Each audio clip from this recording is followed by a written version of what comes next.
Hi, I'm Mackenzie. I'm the other M. This video is going to suck, but keep watching. I was assigned chapters 1 through 4 of this lovely book. If you didn't know, that's what we're reading this month. So I read them, and I made a list of things that I'm going to talk about. So basically, chapter 1 starts out with Hazel explaining that she has to go to support group because her mother wants her to go so she can talk to other kids with cancer, who have had cancer, have cancer, and what it's like. And I just want to skip ahead and talk about Isaac. Isaac is one of my favorite characters. I love Isaac so much. He's funny, he knows what he's doing, and he goes through actual, surgery for his cancer, and it's just terrible, but he's a wonderful person, and I feel bad for it. And then, page 7. I just wanted to point out that this is something that John Green actually wrote and put in a book. So there's that. Page 12 and 13.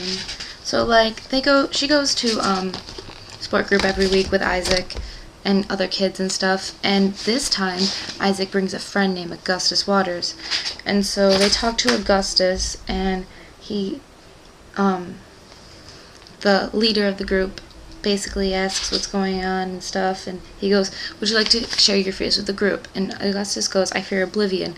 I fear it like the proverbial blind man who's afraid of the dark." And Isaac says, "Too soon," cracking a smile. And then it goes on, and usually Hazel doesn't talk in support group, but today she does, and he was very excited about it. Patrick, the leader, was very excited about it.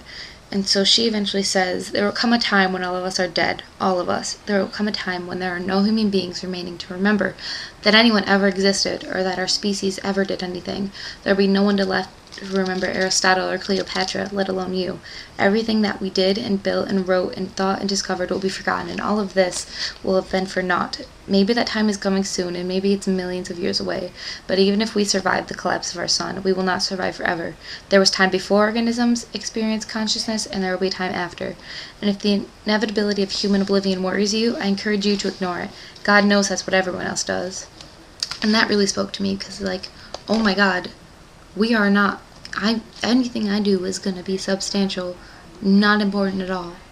So, okay, reality check. Moving on. So, support group ends, and everyone talks, and blah, blah, blah, blah, blah.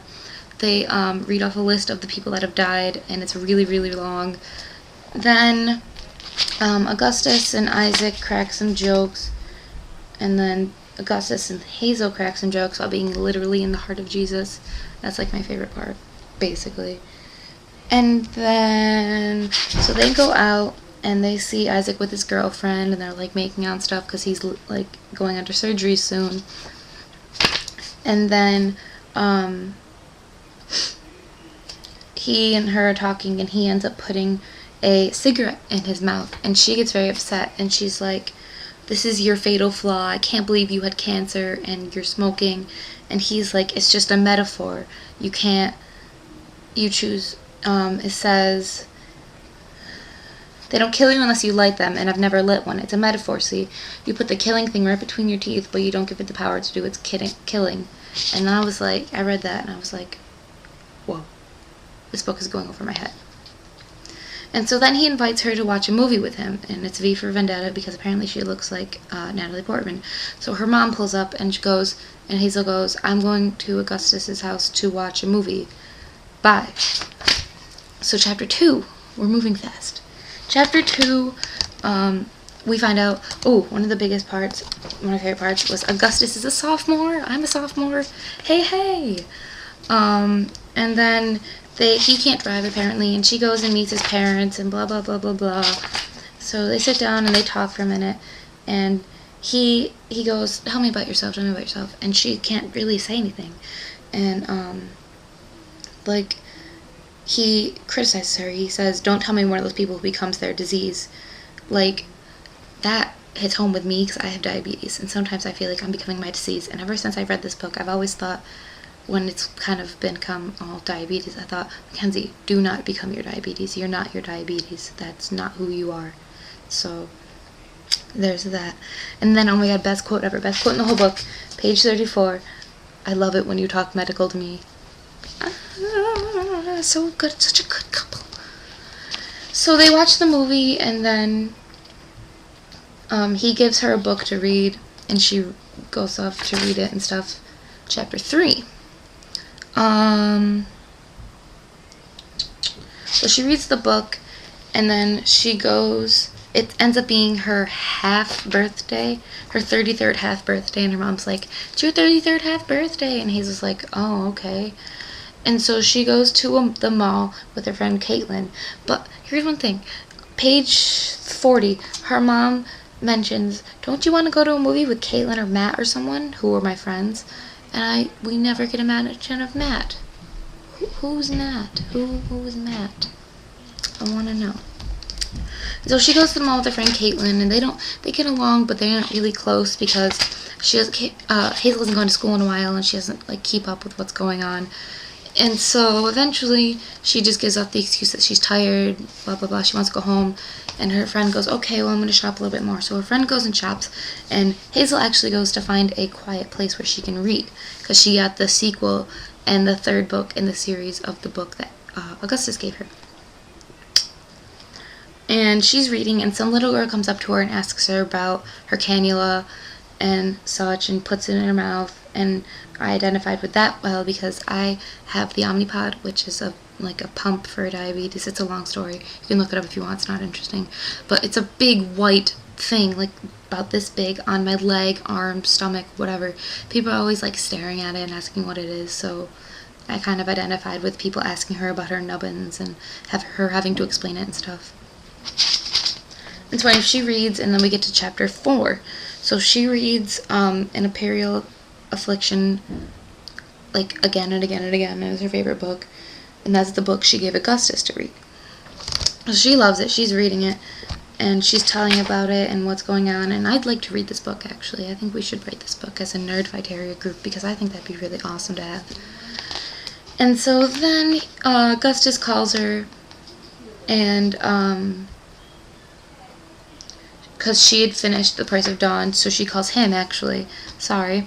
And they talk about it, and then Augustus is like, when can I see you? And Hazel goes, certainly not until you finish an Imperial Affliction. And so he goes, I better hang up and start reading. So he does. And then she goes to a lecture and stuff. And then her mother takes her to the movies because they're out and stuff, and they want to do stuff. And so he texts her while she was in the movie, and I was like, oh. And so then he calls her, and they're like, whatever, blah blah blah, talking, and then she hears crying. She's like, are you okay? And he's like, can you come here? It's Isaac. And she's like, oh yeah. And then so she drives down there, and Isaac and Augustus are playing video games, and Augustus is fine, but Isaac is crying because Monica's girlfriend broke up with him, and he was really upset because she couldn't deal with him being blind. Like, she couldn't handle it and stuff, but he couldn't handle it either, so it was just a big deal in all ways, but she didn't keep her promise. And so Augustus says, pain demands to be felt. It's lines like that make John Green worth reading. And so they keep playing, and then Isaac gets really angry and starts kicking the chair, and then he starts throwing Augustus's old basketball trophies, and he's like, yeah, just do it. And then they talk about how the writer of her favorite book hasn't written anything else, and so then the chapter ends with Augustus saying again, that's the thing about pain, it demands to be felt. So now we're up to chapter 5, so make sure you read chapter 5 through 9 for Megan's Saturday/Sunday video. I know I will be. We are on Goodreads, Twitter, Tumblr, everywhere. So I'll post links in the doobly-doo.